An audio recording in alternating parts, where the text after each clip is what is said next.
Welcome to the Gold Coast Speakers Podcast, where speakers have conversations so that you can learn more about a speaker, what they talk about, and who they are. My name is Michael Ekert, and today I have the pleasure of talking with Leon Purton. I've known Leon for a while now, crossing paths at speaking events, and I've seen him speak on several occasions. In fact, the first time I met Leon, he got the opportunity to deliver a story in a speaker slam about how he got his nickname of Spurto. But that's a story for another time and another place. Before we get started, a little about Leon. He's a leadership expert and speaker and the author of The Ignited Leader. Leon started out with more than 2 decades in the Air Force as an engineer, then moved into senior leadership across defence and tech. He brings a great mix of structure, strategy, and genuine care for people. So I was excited to be asked to talk with you today, Leon. So first up, welcome. Thanks so much, Michael. Looking forward to it, mate. All right, great. Well, look, I know a fair bit about your story, but of course our listeners don't. So let's get started. Your personal journey, Leon, what led you to focus so strongly on leadership and human behaviour? Yeah, thanks, Michael. If I go back maybe 15 or 16 years ago, I didn't really appreciate the value that I do now and placing on leadership.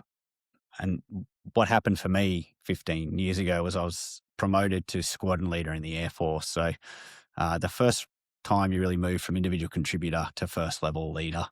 And I had a team of people responsible for reporting to me, and they sent me away to a course in Canberra, 2 weeks, called a squadron leader promotion course.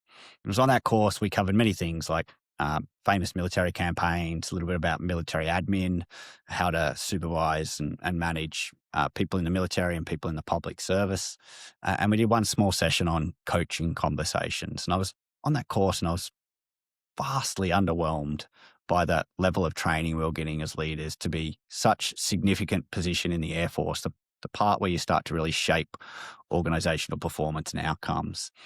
But I was on that course, a squadron leader, fellow squadron leader, promotee, an air traffic controller named Stu gave me a book to read. He goes, "Leon, I hear you talking about leadership and, don't seem really fulfilled. I've just read this book and I think you really enjoy it." And that book was Turn the Ship Around by David Marquet. And I read it from a Friday afternoon through to a Sunday and then gave him that back. And I was I was one part annoyed and one part inspired, Michael. I was inspired by the fact that it really simplified leadership in a way that made a lot of sense to me. But I was annoyed by the fact that we weren't having more conversations about this type of leadership. And so it inspired me to go back to the workplace and go, if this book can have that such an impact on me, I wonder if I can start to have an impact on others. So I started to write these weekly emails called Leadership Sparks, which I sent out to the distribution list at work. And eventually I wanted more people to read it. And so I started publishing it online as a blog article. And over 100 weeks, I wrote that blog and released it every Tuesday. And over that period of time, I noticed this real inflection starting to happen for me at work. More people come up to me and ask me to be their mentor, starting to get involved in more organizational and cultural change initiatives at work. And I was seeing this to be more successful for leading the teams that I was party to. And so much that book inspired me so much that when I wrote my own book, I reached out to David Marquet and I told him that story, and he was considerate enough and generous enough to provide the foreword to my leadership book. But that was really the pivotal moment for me that when I started to invest in leadership, it started to show returns back to me. It's interesting. We see it across organisations, and I'm sure you see it as well, that people are promoted because of their technical skill, their ability to do their job. Too often they're not given the type of leadership training that you were looking for. I suppose it's a bit of a concern. You had to go and find your own book to learn what you needed to about leadership. But at the same time, it started you on your leadership journey. So there was a reason for it would seem. They say when the student is ready, the teacher will appear, Michael, and that was the case for me as well. You're 100% right. Too often we expect the high-performing individual to be a highly successful leader, and that's not often the case because the skills that make them highly successful individuals actually limit their effectiveness to be highly effective leaders. Yeah. Yep. Absolutely. So, all right, talking about leadership. So I know in your book, you talk quite about this leadership happening in three rooms. So, can you explain that in a way that people will understand, I guess, and recognise? Can you simplify it, I guess? Yeah, fantastic, Michael. In fact, in the book, I talk about it happening via a leadership ripple, Michael. It starts with leading yourself and ripples out to how you lead your team and how you lead your culture. And it sort of that ripples out from this. If you're throwing a rock into a pond, the biggest splash happens right in the middle, and that's under leading yourself. But what I found is that leadership is somewhat amorphous and obscure to many people. Like, this is leadership, and then that's leadership, and then this thing here is leadership, and that thing over there is leadership. And people get a little bit confused about what leadership is.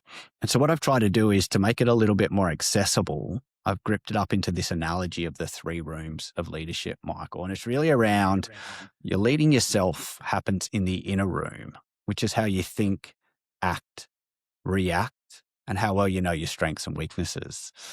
And then if you can get nailed in that area, then you can start to have an impact in the meeting room, which is not a boardroom where you sit around a room. But anytime you interact with somebody else, you have the opportunity to shape what they understand and how involved they are in the outcomes you're trying to achieve. And that's how you start to get stuff done and how to create future leaders in the team around you. And then the third room is the room where you've everybody exists within. It's the systems, practices, behaviors, and processes that you've normalized to help you get stuff done, as well as to create future leaders. So it's the inner room, just what happens inside of you, the meeting room, which happens between you and another individual, and the engine room, which is the environment by which those individuals aim to get stuff done. And if you can create alignment in all three about this twin focus of getting stuff done and creating leadership potential, then you can start to magnify the effect you've had. And I've certainly seen it in my career, and I've seen that shift happen in the people I speak to, in the audience I've seen lean in when they start to realize the language that helps them understand what room they're leading from at any point in time. Yep. Do you think, and I'm just thinking out loud here, do you think that in some cases that people might try and shortcut one of the rooms and that inner room could be the one they shortcut?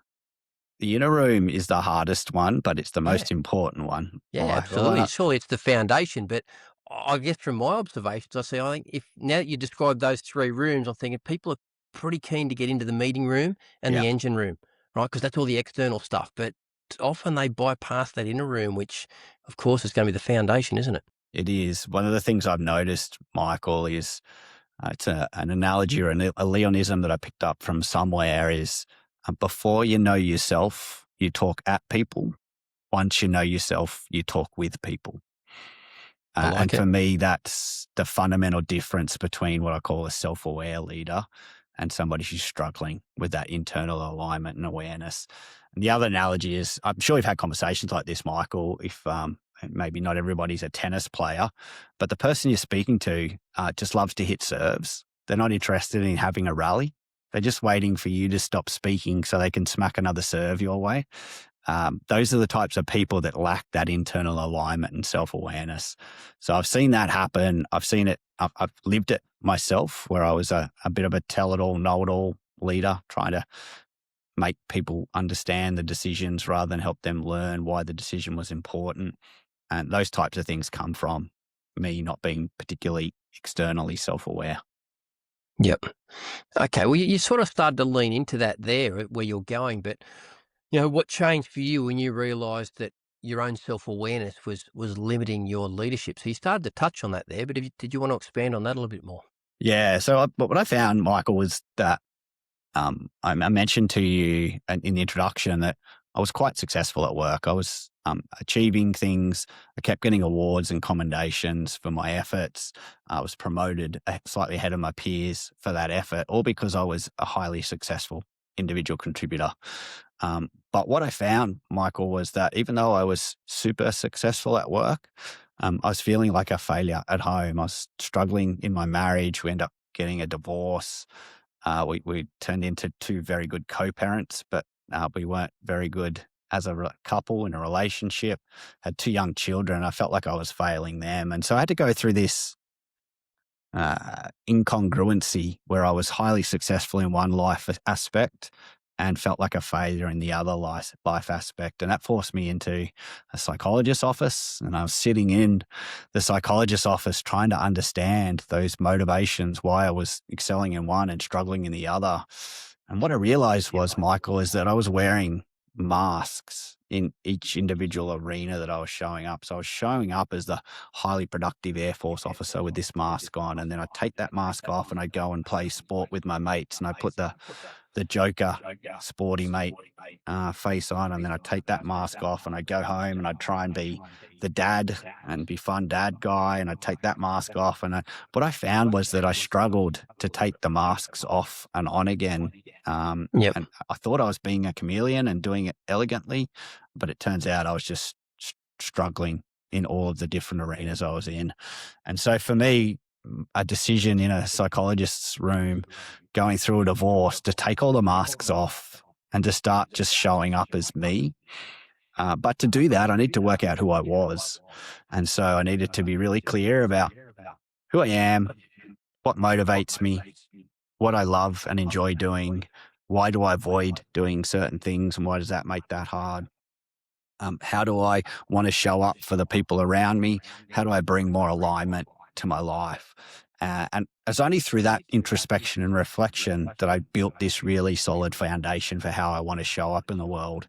And that's caused this massive inflection in my career, in my personal life, and in my professional acquaintances. Has all come from that time examining the inner self and understanding what motivated it and how to get the best out of it, such that I could start to show up in the meeting room and in the engine room slightly better. Yep.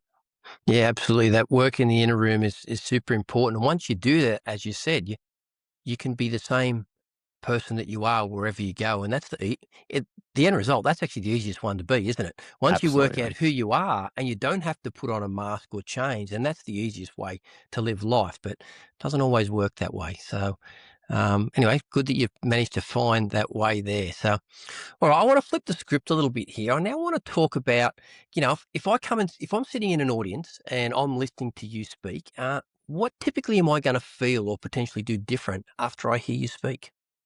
My number one goal, Michael, when I speak to anybody is to help them show up slightly better the next day. And it leans into some of that inner work that I've done. I'm exceptionally motivated by this concept of growth, Michael, and it's not like to 10x your salary or whatever, or to get an extra 10 kilos in your bench press at the gym. That's not what I talk about when I say growth. What I mean by growth is things are slightly better for the application of my energy. That's what I mean for growth. That's one of my internal values. And I try and lean into that when I speak, such that by the end of my presentation and time with the audience, they feel slightly better prepared to attack the next day. And so they take that inner confidence, which is oftentimes just given to them through some mental models and frameworks that they can apply the very next day to help them show up a little bit better into their next day and start to show up as better leaders. Now, people get confused by this title of leader sometimes. People go, I'm not a leader. I just show up and I do my job and I go home again. But like you and I have sort of talked about already, Michael, I think that leadership in the inner room is the most important part. And there's a quote by a famous leadership speaker, which is everybody is a leader of one. And if they do that well enough, they earn the right to lead more people. And I finally believe, I intrinsically believe that as core to who I am, that if you can lead yourself well, then you can start to impact those around you. And that's the whole principle behind the book, The Ignited Leader. Yep. Yep. Okay. So,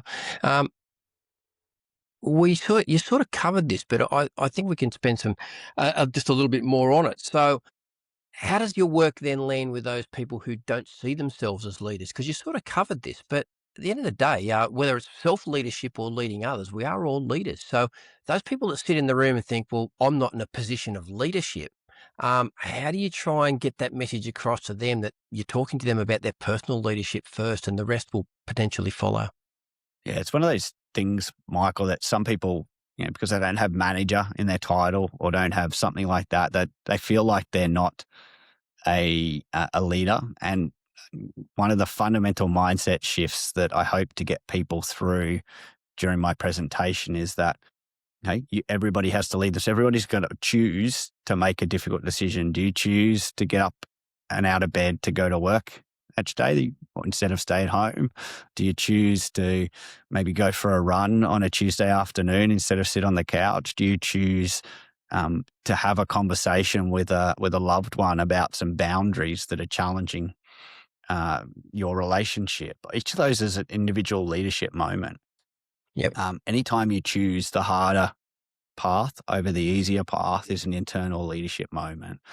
So that's the first thing. And the second thing is that everybody talks to somebody else, right? You don't get your job done in isolation. You've got to bounce off other people.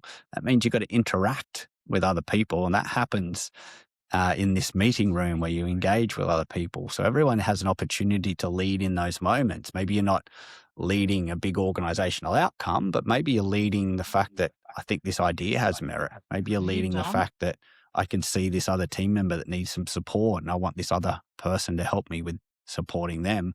Whatever it might be, you get an opportunity to influence those people that you interact with through your ability to lead in the meeting room as well.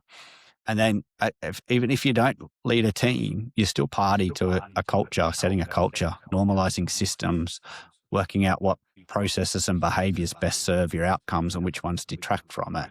So again, I think that individuals confuse positional authority as leadership. And what I challenge them to is that everyone leads in the inner room. Every time you talk to somebody else, it's an opportunity to lead in the meeting room. And anytime you're trying to achieve something bigger than what you can do by yourself, it requires you to lead in the engine room as well. And once people get that mental model in their own heads, they start to show up differently and it starts to magnify their impact and influence inside their own roles and organizations. And even if they're just working for themselves, they can still get more stuff done with some more effective systems, practices, and tools in each of those three Yep. rooms. Yep. Yeah, you talked before there was about choice being a thing. I think in a lot of cases, people just choose to hit the snooze. I think that's often the easy way out, isn't it? Yeah. So, okay. So, look, after some of the events you've done, what do event organisers most often tell you after your sessions finish? What is it that they love about what you bring to their sessions?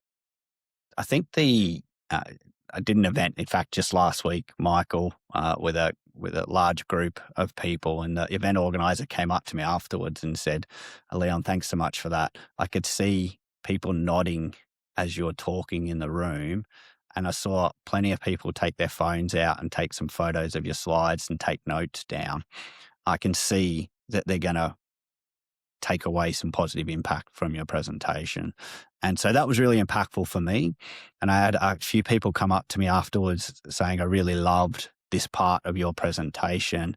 It really resonated with me. And I'm probably going to reach out to you in the future for some more work." And so for me, I think conference organizers have to balance this tension that exists between keeping people interested in what's going on during the day and giving them value for their participation. And so what I've found the most common feedback is when I talk to people is, how do you want me to feel? How do you want your guests to feel after the conference? And they Yep. generally say motivated.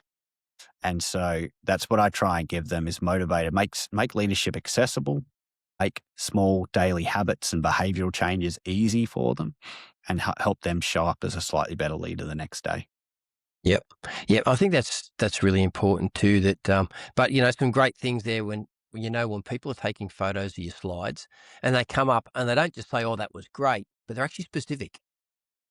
X, Y, Z actually resonated with me. That's when you know you're connecting with your audience, when they actually refer to a specific thing that they took away from it that they're going to do differently. So, and it's always great to know, isn't it, that Yeah. that's happening. I So had somebody come up to me the other day saying it was like you're talking just to me, and that was fantastic feedback for a speaker. well, That's the that's the perfect goal response. of any speaker, isn't it? Yeah, When the audience member feels you're in a conversation with them, or you're speaking directly to them, or they see themselves in the situation or the story that you're exactly describing. right. So that's fantastic.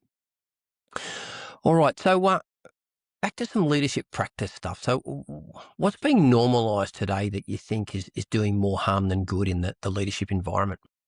It's one of the things that I probably picked up in that leadership book I was talking to you about, Michael, right at the start, which I still see far too much of, is this tendency to push information to the authority. So everyone thinks as organizational hierarchy is this triangle where there's some person at the top, and you've got to keep pushing information up so somebody at the top makes a decision and then you take some action coming back down again. And I think the problem that we've set up is that we don't adequately provide constraints and outcomes to people so that the people with the information have the authority to make the decision. And so that's one thing that I'd like to see us break the back of if we can. And there's a few organizational examples out there where they've started to try and break the back of this and change the organizational constructs and models. Unfortunately, the military is not one of them. It's very hierarchical, but I have seen it happen. And most organizations are, but I think with the appropriate decision frameworks and guidelines and communication mechanisms, so people are informed rather than consulted all the time, you can still achieve those outcomes, but give decision-making authority to the people that have all of the information. Yeah. And I guess, look, in times of need, when the military are doing what their predominant task is, then hierarchy is needed for success, in the battlefield, if you like, for lack of a better description. But as you said, as a default leadership model, it's not the most successful, is it? It doesn't allow for decision speed and flexibility that fits the latest information. So, Yep. Okay. Let's just question just on leaders specifically. So why do leaders, do you think, avoid conversations that matter most, even when they know the cost or the potential cost if they don't have the conversation? Why do they avoid them? I think many people can look inside themselves, Michael, and realize that there's some things that they procrastinate against or avoid. And the most often piece of feedback that I hear from people that I talk and coach around leadership is about difficult conversations. It's one of the ones that is always challenging. It's about asserting boundaries or reinforcing expectations or redirecting poor behaviors. And I think the reason that happens most often is because of this sense of discomfort. Now, I already spoke to you about the importance of learning how to lead yourself. One of the things you have to do if you're effective at leading yourself is realize that growth comes with discomfort. If you don't get out of that comfort zone, you're never gonna change the way you show up and change the way you're at, the Yep. outcomes you can achieve.